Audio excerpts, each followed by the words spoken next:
नमस्कार दोस्तों, मैं योगेश बायोलॉजी विद योगेश में आपका स्वागत करता हूं। तो चलिए आज हम जो फैटी एसिड है और फैटी एसिड को दो प्रकार से डिवाइड किया गया है। एक होता है सैचुरेटेड फैटी एसिड और एक होता है अनसैचुरेटेड फैटी एसिड। तो एग्ज़ाम में आपके सैचुरेटेड फैटी एसिड और अनसैचुरेटेड फैटी एसिड के रिगार्डिंग जितने भी एग्जाम्पल हैं वो आपसे क्वेश्चन के तौर पर आपसे पूछे जाते हैं, ठीक है। और इन एग्जाम्पल्स को आप याद तो कर लेते हैं लेकिन आप बार बार इनको भूल जाते हैं। तो आज हम यहाँ पर ऐसी ट्रिक लेके आए हैं जिससे कि आपके सैचुरेटेड फैटी एसिड और अनसैचुरेटेड फैटी एसिड, इसके साथ ही आपके मोनो अनसैचुरेटेड फैटी एसिड और पॉली अनसैचुरेटेड फैटी एसिड के एग्जाम्पल आपको एक साथ याद हो जाएंगे।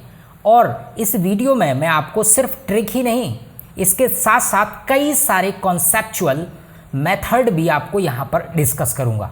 और यहीं पे मैं आपको एसेंशियल फैटी एसिड, यहीं पे आपको नॉन एसेंशियल फैटी एसिड, सारे के सारे एग्जाम्पल आपको एक ही वीडियो में आपको बता दूंगा। तो चलिए शुरू करते हैं। यहाँ पर मैंने क्या किया हुआ है, फैटी एसिड को मैंने दो पार्ट में डिवाइड कर दिया। एक होता है सैचुरेटेड फैटी एसिड और एक होता है अनसैचुरेटेड फैटी एसिड। इनमें डिफरेंस जो है, वो जो डिफरेंस देखने को मिलता है वो किसके बॉन्डिंग के फॉर्म में देखने को मिलता है। जैसे कि जो सैचुरेटेड फैटी एसिड है, जो पहला वाला, इसमें क्या होता है, अगर हम इसका केमिकल स्ट्रक्चर देखेंगे तो इसमें क्या होता है, कार्बन और कार्बन के बीच में कोई भी डबल बॉन्ड नहीं देखने को मिलता है। यानी कि यहाँ पर क्या होगा, ओनली सिंगल बॉन्ड प्रेजेंट, ठीक है। तो जहाँ पर सिंगल बॉन्ड होगा सिर्फ यहाँ एक सैचुरेटेड फैटी एसिड में, तो हम उनको क्या कह देंगे, सैचुरेटेड फैटी एसिड। और जो डबल बॉन्ड, जहाँ पर हमें क्या देखने को मिले, डबल बॉन्ड देखने को मिलेगा, वो क्या कहलाएंगे, आपके अनसैचुरेटेड फैटी एसिड। ये तो हो गया कॉन्सेप्चुअल। अब हम बात करते हैं इनके एग्जाम्पल की, जो कि ट्रिक है उसके जरिए हम इनके जो एग्जाम्पल्स हैं उनको समझते हैं, ठीक है। तो चलिए देखिए, यहाँ पर मैंने जो ट्रिक बनाई है वो है आपकी ये वाली ट्रिक, ग्रीन कलर से जो आपको दिखाई दे रही है, ये वाली ट्रिक है लंपट सा, ठीक। अब को ये क्या चीज़ है, लंपट सा।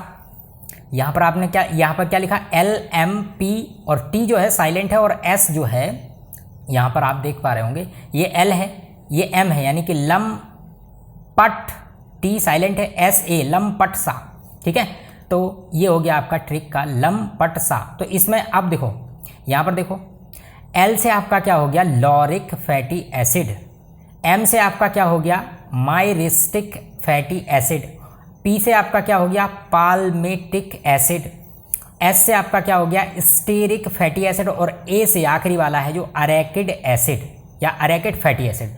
और याद रखिएगा, इसी क्रम से अगर आप याद रखेंगे तो आपको साथ में कभी कभी एग्जाम में कार्बन की वैलेंसी भी पूछ लेता है। बताइए लॉरिक एसिड में कितने कार्बन होते हैं, माइरिस्टिक फैटी एसिड में कितने कार्बन होते हैं। तो देखिए क्रम से लिखा हुआ है यहाँ पर, लॉरिक फैटी एसिड उसमें 12 और 14, 16, 18, 20। आपको क्या करना है, सिर्फ दो बढ़ाते जाना है। तो देखो एक ही ट्रिक से आपके कार्बन की वैलेंसी भी याद हो गई। तो इसी क्रम से याद रखिएगा, लंपट सा। तो L से लॉरिक हो गया जिसमें कितने कार्बन, 12 कार्बन, M से माइरिस्टिक हो गया जिसमें कितने, 14 कार्बन। इसी तरीके से आप याद कर सकते हैं। ये हो गया आपका सैचुरेटेड फैटी एसिड की ट्रिक। अब हम बात करते हैं अनसैचुरेटेड फैटी एसिड की। अनसैचुरेटेड फैटी एसिड में दो टाइप की कैटेगराइज होती हैं। दो कैटेगरी कैसे होती हैं, एक होता मोनो अनसैचुरेटेड फैटी एसिड और एक होता पॉली। मोनो का मतलब क्या होता है, यहाँ पर मैंने आपको क्या बताया, अनसैचुरेटेड फैटी एसिड कैसे होते हैं, जिनमें डबल बॉन्ड प्रेजेंट होता है, ये तो कॉन्सेप्ट है। और मोनो का मतलब होता है सिंगल, यानी कि एक। यहाँ पर क्या होगा, सिर्फ और सिर्फ एक ही, only one double bond present. यहाँ पर क्या होगा, ओनली डबल बॉन्ड जो होगा, सिर्फ एक ही डबल बॉन्ड होगा, इसीलिए इसको क्या कहते हैं, मोनो मतलब एक, अनसैचुरेटेड फैटी मतलब एक ही डबल बॉन्ड प्रेजेंट होगा इसके केमिकल स्ट्रक्चर में। पॉली का मतलब क्या होता है, बहुत सारे, तो 2 और मोर, यानी कि मोर देन वन अगर डबल बॉन्ड प्रेजेंट होते हैं तो उनको हम किस कैटेगरी में रखने लगते हैं, पॉली अनसैचुरेटेड फैटी एसिड की कैटेगरी में। अच्छा, ये तो हुई कॉन्सेप्ट की बात। अब हम बात करते हैं इसके ट्रिक की। तो ट्रिक मैंने यहाँ पर बनाई है POLLA, यानी कि पोल्ला। अजीब है लेकिन इसी क्रम से आप याद रखेंगे तो आपको कई सारी कॉन्सेप्ट, कई सारे आंसर आपके एग्जाम पर्पज से आपको सॉल्व करा देंगे। तो देखो पोल्ला, इसका मतलब क्या हुआ, देखो P से आपका पाल्मेटोइक फैटी एसिड हो गया, O से आपका हो गया ओलेइक एसिड हो गया। लेकिन यहाँ देखिए आप पोला आपने अनसैचुरेटेड फैटी एसिड का याद कर लिया, लेकिन अब आपको अगर कैटेगराइज करना है कि इनमें से कौन से मोनो अनसैचुरेटेड हैं, कौन से और पॉली अनसैचुरेटेड, तो यहाँ आप देखिए शुरुआत के P और O आप किस में डाल दीजिए, आप मोनो अनसैचुरेटेड फैटी एसिड में डाल दीजिए। तो P से हो गया पाल्मिटोइक एसिड और O से हो गया ओलेइक एसिड। लेकिन याद रखिएगा, ध्यान रखिएगा, यहाँ पर जो है पाल्मिटोइक है और यहाँ पर सैचुरेटेड वाले में क्या है, पाल्मिटिक है। और ये आपका एग्जाम पर्पज से काफ़ी इंपॉर्टेंट क्वेश्चन है, क्योंकि एग्जाम में वही क्वेश्चन पूछता है जहाँ पर कन्फ्यूज़न पैदा हो सके। तो यहाँ देखो, यहाँ है पाल्मिटोइक, लेकिन यहाँ आपके सैचुरेटेड वाले में है पाल्मिटिक, तो ध्यान रखिएगा, ठीक है। चलिए, और O से हो गया ओलेइक। अच्छा, इसके बाद फिर हम बात करते हैं LLA। तो L से हो गया आपका लिनोलेइक फैटी एसिड। एक और L है, इससे क्या हो गया आपका लिनोलेनिक फैटी एसिड। और जो लास्ट में A बचा हुआ है, इससे आपका हो गया अरेकिडोनिक फैटी एसिड, ठीक है। तो ये आपका जो सेकंड कैटेगरी है यानी LLA, ये आपकी आती है पॉली अनसैचुरेटेड फैटी एसिड में। जो पॉली अनसैचुरेटेड फैटी एसिड ये आपका गुड कोलेस्ट्रॉल है, ये गुड कोलेस्ट्रॉल माना जाता है, ठीक है। ये बात भी आप याद रखिएगा। गुड क्यों है अभी आपको बताते हैं। देखिए यहाँ आपने जैसे ही poly unsaturated fatty acid LLA याद कर लिया, तो ये आपको ये तीनों के तीनों फैटी एसिड आपको ये किस में डाल देना है, ये डाल देना है आपको एसेंशियल फैटी एसिड में डाल देना है।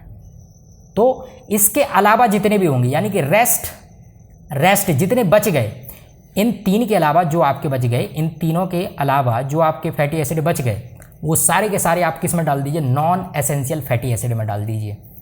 कितना सिंपल है। सिर्फ आप तीन याद रखिए, ये वाले लिनोलेइक, लिनोलेनिक, अरेकिडोनिक, यही सिर्फ एसेंशियल फैटी एसिड कहलाते हैं। बाकी सब के सब किस में आते हैं, आपके नॉन एसेंशियल फैटी एसिड में आते हैं। तो देखिए, यहाँ से आपके जो एसेंशियल फैटी एसिड है वो भी क्लियर हो गए, ठीक है।